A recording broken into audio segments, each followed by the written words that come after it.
great having you, number one. And second, as a photographer and having lived in China, what are your thoughts on biodiversity protection?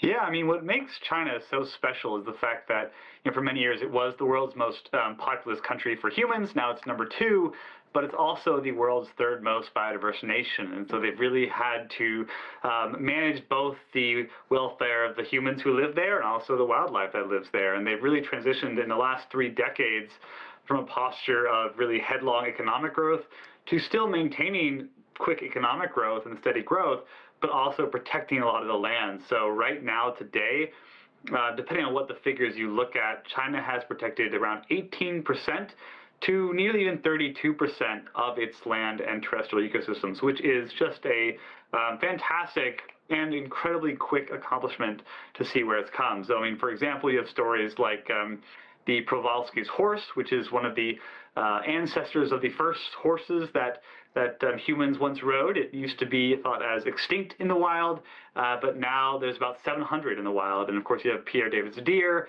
Again, same story. It used to be extinct in the wild, almost no hope. And there was 39 then in a breeding program in 1985 that were released, and today there's 8,000. And there are stories like this across the nation where in the last 30 to 40 years, China's really focused on dialing in its conservation efforts, and it's been doing an absolutely incredible job at protecting all of these species in all those different biomes in the country. And Kyle, can you tell us about the areas that you have traveled through and how biodiversity conservation has made an impact? For sure, I've traveled most of the country. I've been very lucky. Some of the places that have left the biggest impact on me and my photography is the Sanzhengyuan region, the source of the three rivers, the Mekong, the Yangtze, and the Yellow. We have Tibetan antelope, and you've really seen how the government has worked with a lot of the locals actually, and brought them in as rangers. And so they've given every family within the new national park there an opportunity to have one of the family members act as a ranger to protect the wildlife, study the wildlife, and also sometimes lead ecotourism initiatives. And so you've seen a lot of development and money come into local economies through events like wildlife photography festivals or snow leopard tours.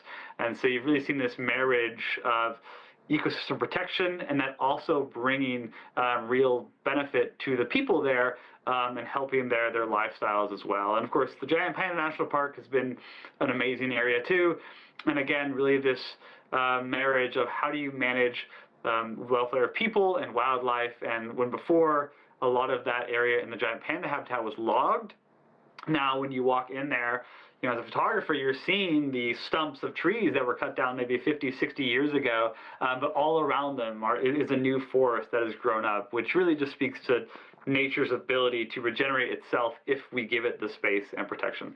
And you just mentioned how locals were given ownership, were given a say into much of this. Have you seen the government educating the general public, and especially in the locality, about biodiversity and conservation? Yeah, there's kind of a multi-pronged approach. The heavy-handed approach is some of the areas now, the most key core zones in China that are absolutely essential to protect, almost nobody can enter except for maybe scientists and researchers. There's other zones where, as I mentioned, that are now ecotourism zones, and a lot of that is focused on education. People can come and bird watch, they can learn about species, they can experience them. And also the government has done a really good job of partnering with local grassroots organizations and bringing that education to village schools and educating people who live in the closest proximity to the environment about